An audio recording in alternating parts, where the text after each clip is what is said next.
Hello everyone, informative Sudip চ্যানেলের পক্ষ থেকে সকলকে শুভেচ্ছা। গত পর্বে আমরা ইলাস্ট্রেটর সম্পর্কে কিছু বিষয় জেনেছি এবং আমরা অনেক বিষয় আগের ভিডিওতে স্কিপ করে গেছি এবং আমরা যেহেতু নতুনদের জন্য ভিডিও তৈরি করি সেহেতু আমরা যে বিষয়গুলো আমরা মিস করে গেছি সেই জিনিসগুলো এখন দেখব এবং ভিডিও যাতে বড় না হয় সেজন্য আমরা ছোট ছোট ক্লাস আকারে ভিডিওগুলো আপনাদের দিব। তো চলুন আমরা ইলাস্ট্রেটরে যাই। ইলাস্ট্রেটরে আসার পর আপনারা এরকম একটা উইন্ডো পান।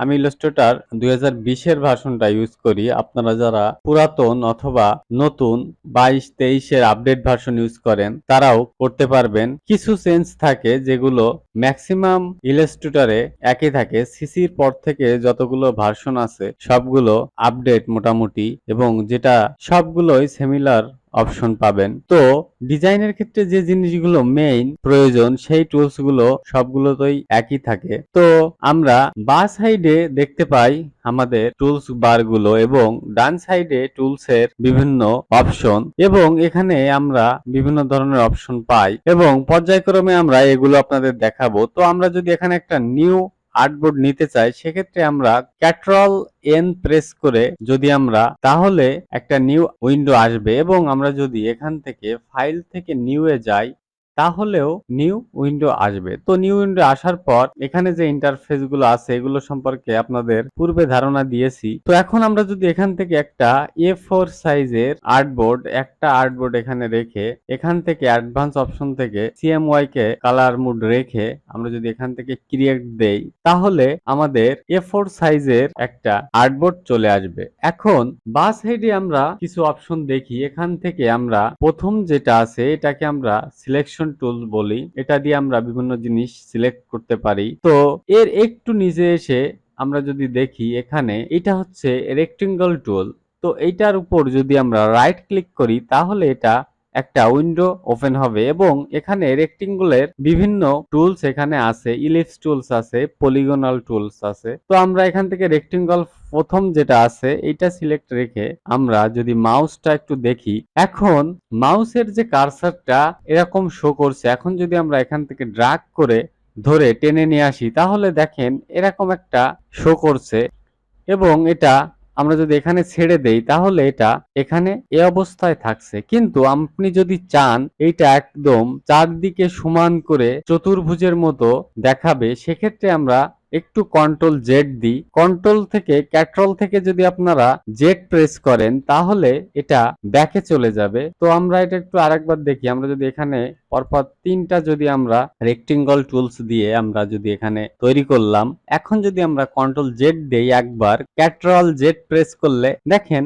এক ধাপ পিছনে চলে যাচ্ছে এবং আরেকবার যদি কন্ট্রোল জেড প্রেস করি তাহলে আরেক ধাপ পিছে চলে আসছে। এখন আপনি যদি চান পূর্বের জায়গায় ফিরে যেতে তাহলে কন্ট্রোল শিফট জেড যদি আপনারা প্রেস করেন তাহলে আবার সামনের দিকে এগিয়ে যাবে এবং পিছনে আসতে হলে কন্ট্রোল জেড প্রেস করলে পিছনে আসবে। তো এখন এই রেক্টেঙ্গল টুলসটা সিলেক্ট থাকা অবস্থায় আমরা যদি শিফট এবং অল্ট বাটন প্রেস করি তাহলে মাউসের কিবোর্ডটা এরকম শো করবে। এখন যদি আমরা মাউসের লেফট বাটন ক্লিক করে ড্র্যাগ করি তাহলে এটা চারদিকে সমান আকারে এটা ছোট বড় করা যাবে। এখন আমি যদি এখানে ছেড়ে দেই তাহলে এটা চারদিকের এবং ডান বাম এবং উপরে নিচে সেম এবং সোজা লাইন হয়ে যাবে এবং সেটা একটা বক্স আকারে দেখাবে। এখন আমি যদি এখান থেকে সিলেকশন টুলস নিয়ে এটাকে একটু উপরে রাখি এবং সিলেকশন টুল সিলেক্ট থাকা অবস্থায় যদি কিবোর্ড থেকে অল্ট প্রেস করি তাহলে মাউসের কিবোর্ডটা আমরা একটু জুম করি।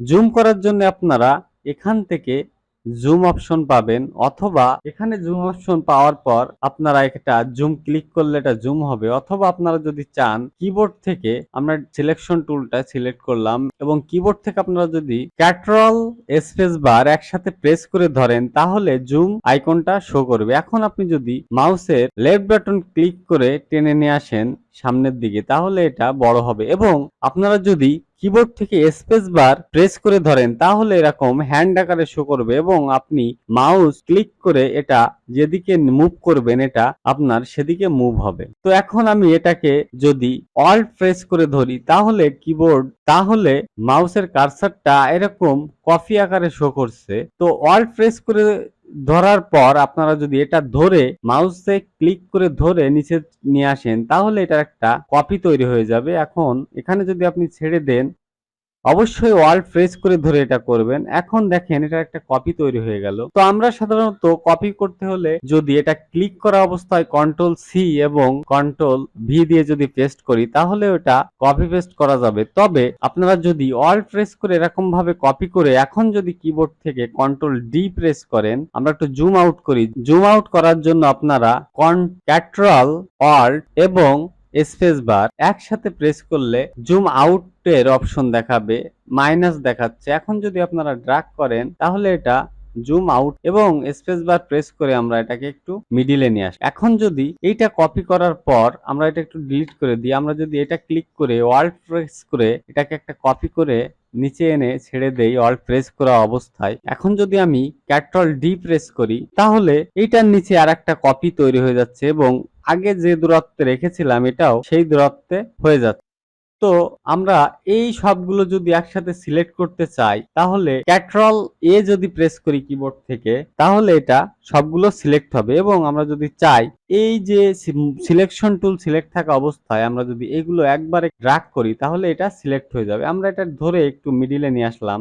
এখন অল্ট প্রেস করে আমরা যদি এই সাইডে একটা কপি করি, ছেড়ে দিলাম। এখন যদি আমরা কিবোর্ড থেকে কন্ট্রোল ডি প্রেস করি তাহলে পাশে সেম কপি হয়ে যাবে। দেখেন কত সুন্দর একটা প্যাটার্ন তৈরি হলো। এখন আপনি যদি চান এখান থেকে এই লাইনটা সিলেক্ট করবেন তাহলে আমি এটার উপর যদি সিলেকশন টুল সিলেক্ট থাকা অবস্থায় যদি ড্র্যাগ করি তাহলে এইগুলো সিলেক্ট হয়ে যাচ্ছে এবং আমি যদি চাই এগুলো সিলেক্ট করতে তাহলে এটা যদি আমরা ড্র্যাগ করি তাহলে দেখেন উপরের অংশটা ড্র্যাগ করেছিলাম সেটা কিন্তু নাই, এখন যেটা ড্র্যাগ করলাম সেটা আছে। তো আপনি যদি চান মাল্টিপল বিভিন্ন সিলেকশনের জন্য তাহলে কিবোর্ড থেকে শিফট প্রেস করে ধরে আমরা যদি এই লাইনটা বাদ রেখে এইটা যদি আমরা ড্র্যাগ করি তাহলে এটা সিলেক্ট হচ্ছে এবং কিবোর্ড থেকে যদি আমরা ডিলিট প্রেস করি তাহলে এটা ডিলিট হয়ে যাচ্ছে। তো আশা করি সিলেকশন বিষয়টা আপনারা বুঝতে পেরেছেন।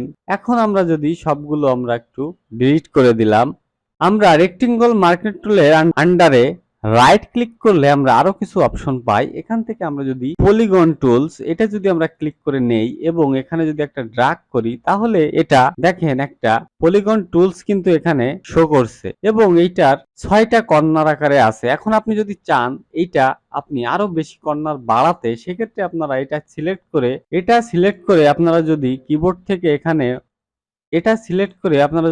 কিবোর্ড থেকে ওয়ান ক্লিক করেন লেফট বাটন তাহলে এরকম একটা পলিগন উইন্ডো ওপেন হবে এবং এখান থেকে আপনারা চাইলে এটা বাড়িয়ে কমিয়ে দিতে পারেন। তো আমরা যদি এখানে 10 রাখি, এটা আপনারা এখানে লিখে দিতেও পারবেন এবং আমরা 10 রেখে এটাকে ওকে দিলাম। দেখেন এটা এই পলিগন টুলসটা আমরা 10টা কর্নারের জন্য আমরা কমান্ড দিয়েছিলাম, সেজন্য এটা 10টা টুলস আকারে শো করেছে। তো আপনারা যদি চান এটা ডিলিট করে দিলাম, আপনারা সিলেকশন টুলস থেকে এটাকে সিলেক্ট করে অল প্রেস করে এটাকে একটা কপি করলেন। এখন যদি কিবোর্ড থেকে কন্ট্রোল ডি প্রেস করেন তাহলে এটা আরো কয়েকটা কপি হলো এবং আপনারা সবগুলো ধরে যদি এই সাইডে যদি রাখেন এবং আবার যদি কন্ট্রোল ডি প্রেস করেন তাহলে এগুলো এখানে কপি হয়ে যাচ্ছে। এখন আপনি যদি চান যে কোনো একটা কালার চেঞ্জ করতে আপনারা এখান থেকে কালার চেঞ্জ করতে পারবেন অথবা আমরা নিচে কালার বক্স পাই, কালার বক্সে উপরে আমরা ফিল কালার এবং নিচে স্ট্রোক কালার পাই। তো ফিল কালারটা কি, এই যে পলিগন টুলসটা দেখছেন, এই যে আমরা একটা শেপ করেছি এই শেপের মাঝখানের যে অংশটা এইটাকে ফিল কালার বলে এবং সাইডে যে অংশটা থাকে এটাকে স্টক কালার। তো আমরা যদি এখান থেকে এই কালার পিকারের বক্সের উপর যদি ডাবল ক্লিক করি তাহলে কালার উইন্ডো ওপেন হচ্ছে। এখন আমরা এখানে রেড কালার যদি সিলেক্ট করে ওকে করি তাহলে এটা রেড কালার ফিল হয়ে যাচ্ছে। এখন আপনি যদি চান এটার স্টক কালার এখান থেকে আমরা একটু গ্রিন কালার দিই ওকে প্রেস করলাম, এটা গ্রিন আকারে শো করছে। তো একটু জুম করলে আপনারা যদি জুম করে দেখেন তাহলে দেখতে পারবেন এটা গ্রিন আকারে একটা স্ট্রোক এখানে আছে। তো এই স্ট্রোকের সাইজ আপনারা কমাতে বাড়াতে পারবেন। এই স্ট্রোক সিলেক্ট থাকা অবস্থায় উপরে দেখেন স্ট্রোক বক্স আছে, এখানে 1 পিটি আছে, এখান থেকে আপনারা বাড়িয়ে যদি একটু দেন তাহলে এটা বেড়ে আপনারা যতটা বাড়াতে চান ততটা বেড়ে যাবে। তো আশা করি ফিল কালার এবং স্ট্রোক কালার কি সেটা আপনারা বুঝতে পেরেছেন। তো আজকের ভিডিওতে আমরা বেসিক কিছু আলোচনা করলাম। যারা ইলাস্ট্রেটর সম্পর্কে ইতিমধ্যে জানেন তাদের কাছে এই বিষয়টা বেশি পছন্দ হবে না, কিন্তু আমাদের ভিডিওটা নতুন থেকে শিখছে তাদের জন্যই, যে কারণে আমরা অল্প অল্প করে ভিডিওর মাধ্যমে আপনাদের শেখাবো। পরবর্তীতে আশা করি আপনাদের আরো ভালো ভালো ভিডিও নিয়ে আসবো এবং পরবর্তী ক্লাসে আমরা আরো কিছু টুলসের বেসিক কাজ শিখবো পর্যায়ক্রমে এবং তারপর আমরা অ্যাডভান্সে যাব। আশা করি আপনারা এটা প্র্যাকটিস করবেন এবং প্র্যাকটিস না করলে এটা আপনারা ভুলে যাবেন। থাকবেন সবাই। আজকের ভিডিও এই পর্যন্ত।